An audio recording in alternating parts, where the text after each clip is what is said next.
On the ground in southern Mozambique, flood waters have cut off roads, swept through neighborhoods and trapped families on the wrong side of the swollen rivers. In some areas, residents say they're unable to return home safely, forced to weigh the risks of crossing fast-moving waters against staying stranded. I'm scared to cross here. We want to go home.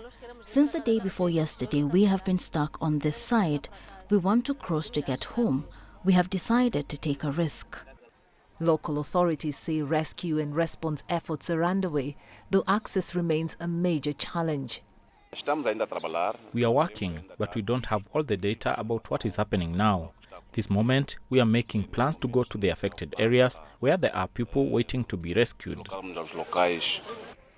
According to Governor Tule, the government has set up accommodation centres across most districts, with support from partners providing food, water and medical assistance for those evacuated. As national efforts continue, UN agencies warn the scale of the disaster is rapidly expanding. According to the UN Office for the Coordination of Humanitarian Affairs, more than 500,000 people have already been affected by flooding across southern and central Mozambique, particularly in Gaza, Maputo and Sofala provinces. 90% of the people in Mozambique live in adobe houses that basically melt after a few days' rains. Health facilities, roads and critical infrastructure are also impacted. So far, the most affected province is Gaza, where I am today, with 64% of the affected people. OCHA says the numbers are still rising as heavy rains persist and dams continue to release water to prevent bursting. Nearly 5,000 kilometers of roads have been damaged across 9 provinces, including the main road linking the capital Maputo to the rest of the country, which is currently inaccessible. As a result, supply chains are severely disrupted. UNICEF is warning that children face heightened risks as floods worsen. The agency says the combination of contaminated water, disease outbreaks and malnutrition could prove deadly, especially in a country where chronic child malnutrition is already widespread. We can prevent disease, deaths and irreversible losses to children, but we need to act fast.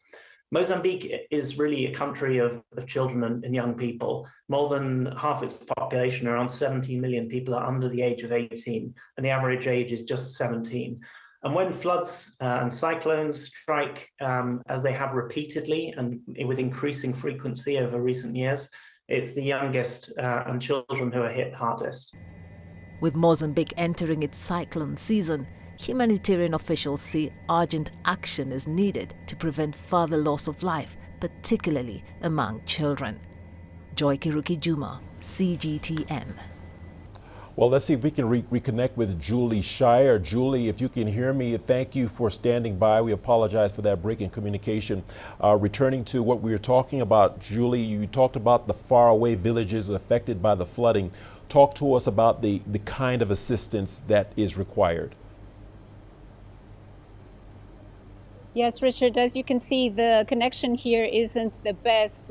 But as I was saying, provincial authorities are trying to do their best here, and not only here in the Limpopo province, because they're trying to assess exactly what needs to be done. They were yesterday locked into meetings trying to understand the extent of the devastation and how best to deal with these villages that have been cut off.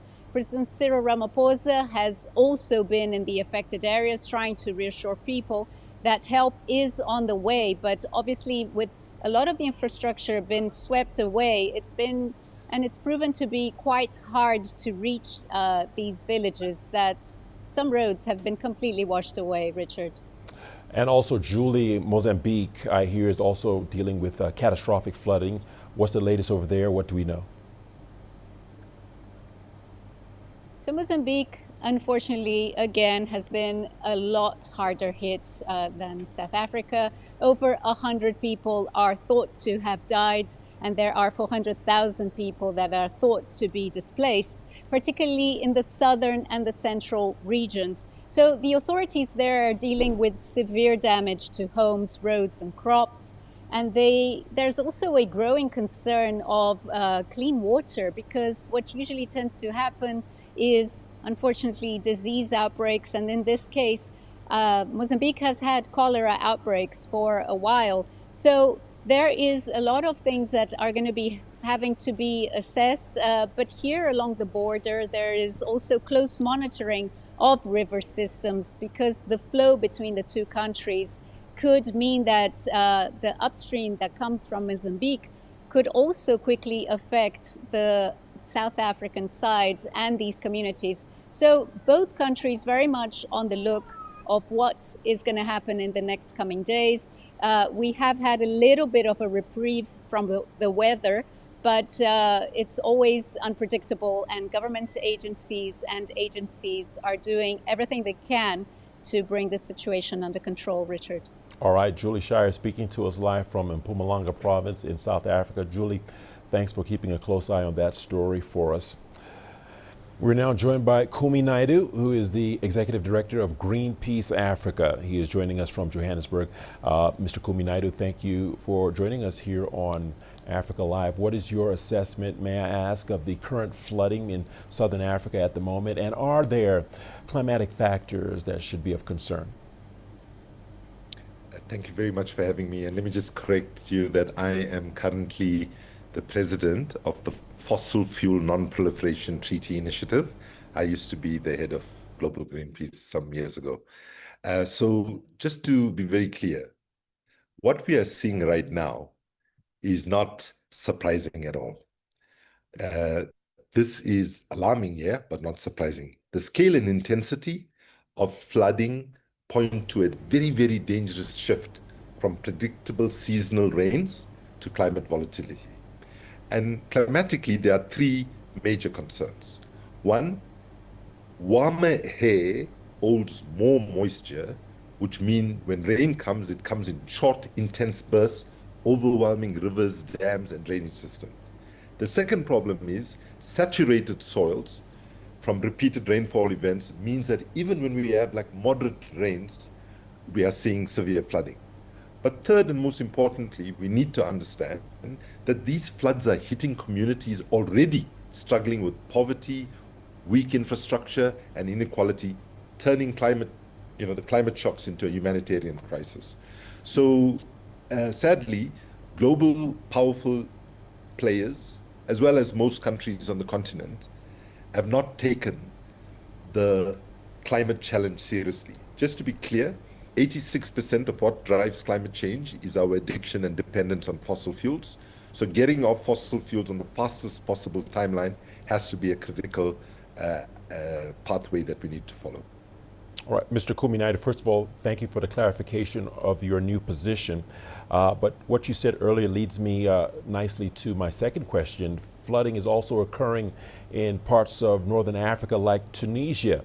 How widespread is this threat of extreme weather on the African continent?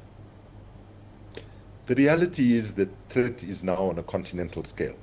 What is happening in Tunisia and southern Africa is happening everywhere across the continent, and no part of Africa is immune anymore. So what we are seeing is, and the science warned us about it, the climate scientists told us decades ago that Africa, and particularly southern Africa, but Africa as a whole, will experience wild fluctuations from droughts to flooding. So we are seeing floods in the south and north of the continent. We're seeing prolonged droughts in the eastern part of the continent, and we are seeing growing climate instability across Sahel and West Africa. So these patterns of extremes, right? So we must see them as patterns, not as isolated events, right?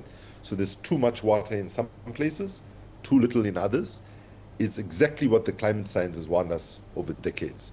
So the sad reality is that even though Africa historically has contributed least to the climate crisis, Africa is heating faster than the global average.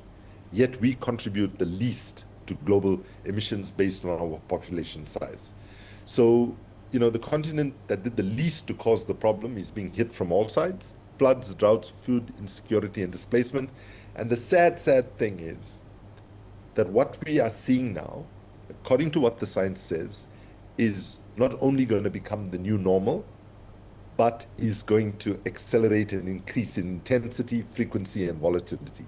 And that is why we do not have an option but to address the root cause, which is getting off fossil fuels on the fastest possible timeline.